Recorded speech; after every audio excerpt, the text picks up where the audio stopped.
2 ne me jours pas que 2 es mort de cette affaire, toi. A plus. Oui. Carol rit encore, franchissant le sol. Carol, ma belle, Carol, elle pile doucement sa mère. Quoi? Madame Lebrun sourit tendrement. 2 es magnifique. Merci, maman. Regarde tes petites culottes, l'enquête el finalement comme dernière pique avant que la porte ne se referme. Seul à nouveau, Madame Lebrun reprit son monologue intérieur. Elle aimait sa maison, mais sa vie ne se limitait pas à ses 4 murs. Elle était fière de son indépendance. Mais je ne suis pas juste un ménagère. Non. Je tiens aussi un kiosque marqué. Genre de fruits pousse de légumes. Ways. Je pense que c'est fait de moi une femme d'affaires. Mais ne me parles pas de clients qui viennent taper la marchandise. Pousse à émagacer sans aucune raison. L'autre jour, j'ai vu une femme, j'ai lui ai dit, c'est, madame, c'est un bénin, pas un anatomie masculine. Elle ne deviendra pas plus grosse parce que vous la tentez. Le lendemain, l'atmosphère vibrante du marché offrait un contraste saisissant avec le calme relatif de la maison. Les couleurs éclatantes de pommes, la douceur de petits et l'odeur terreuse de pommes de terre fraîche entourant Madame Lebrun. Elle arrangeait méticuleusement son étalage lorsqu'une silhouette familière et traînante s'approcha. C'était son fils, Bruno. Ses épaules étaient interfacées, et son visage affichait l'expression d'un enfant qui venait d'échapper son cornet de crème glacée.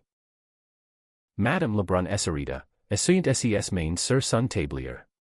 CCE n'est pas Winnie Larson. Hop là.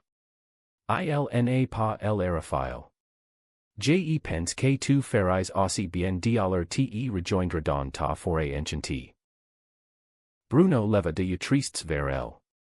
Allô, mon trésor. Salut, maman.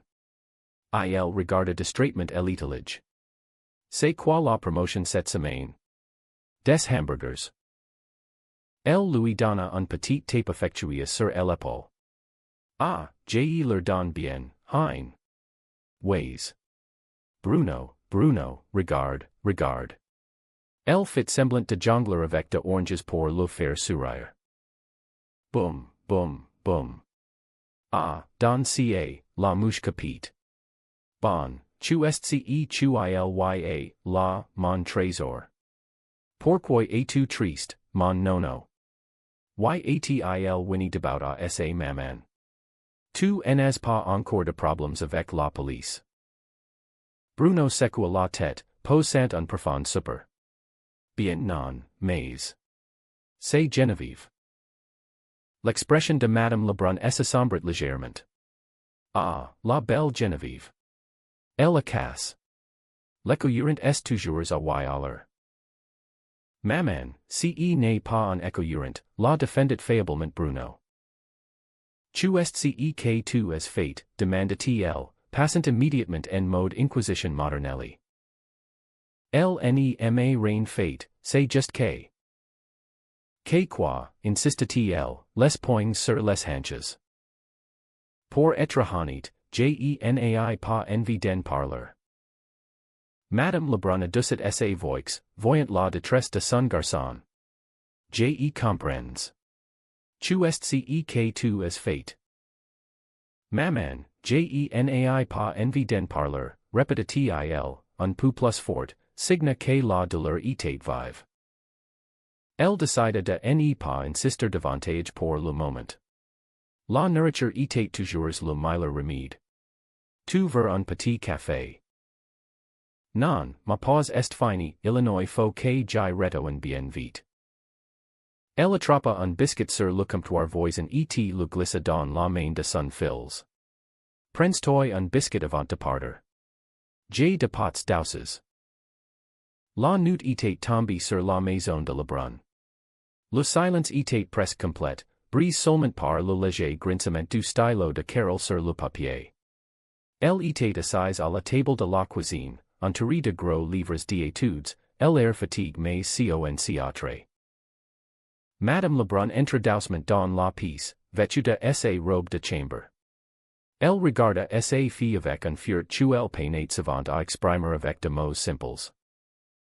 Il est bien trop tard pour étudier, murmura-t-elle. Carol leva les yeux, esquissant un sourire fatigue. Allô, maman. Pas capable de dormir. On s'en fait trop pour Bruno et Geneviève. Madame Lebrun s'assit en face d'elle, croisant ses mains sur la table. Carol, j'ai deux of our K. Tu m'impressions. Étudier, en plus de tout le travail que tu fais comme serveuse, tu es vraiment persévérante. C'est sûr que je suis biaisé, tu es ma fille unique, mais.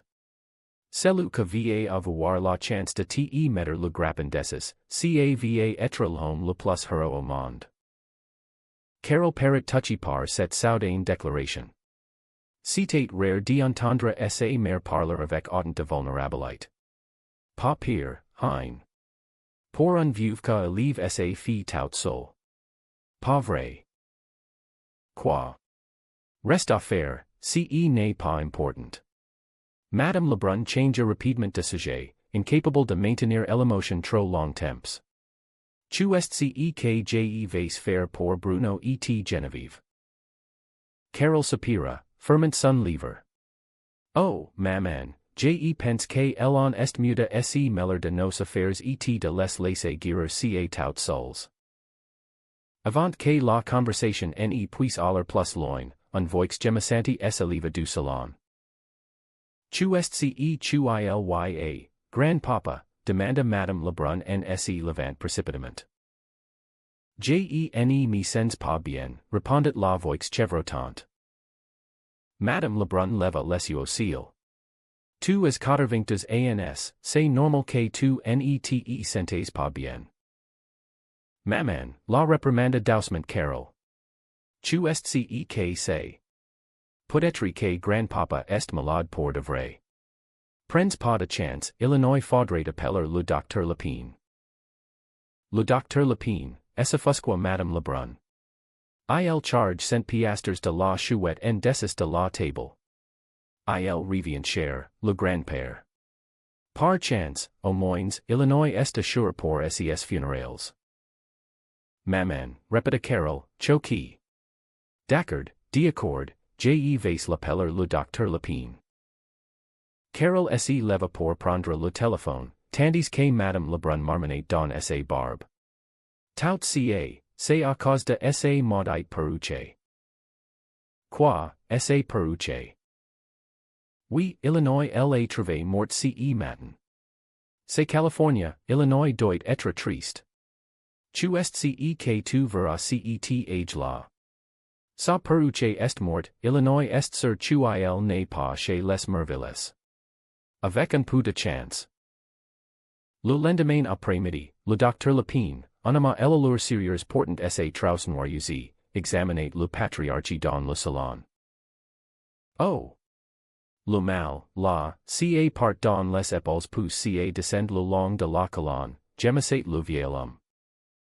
Madame Lebrun, se tenant à proximite, croisa les bras. Ca fait combien de temps tu il ca? Le docteur se tourna vers elle. Pas lui, moi. Madame, je suis ici pour examiner votre beau-père. Prenez votre temps avec lui. Il n'est pas suicidatif. C'est juste une question de temps. Il se pencha vers le patient. Hein, grand-papa. Est ce que tu es prêt à mourir? Le grand-père hocha lentement la tête. Oui, ca va être fait vendredi. Madame Lebrun franca les sourcils. Tu est ce tu il lui, la. Il va falloir de tests plus approfondis, déclara le médecin d'un ton professionnel. La mère de famille sentit son portefeuille se serrer. Des tests. Cavat coûter cher, ca. Oui. Je vais avoir besoin d'un échantillon de ses cells pousse de son urine.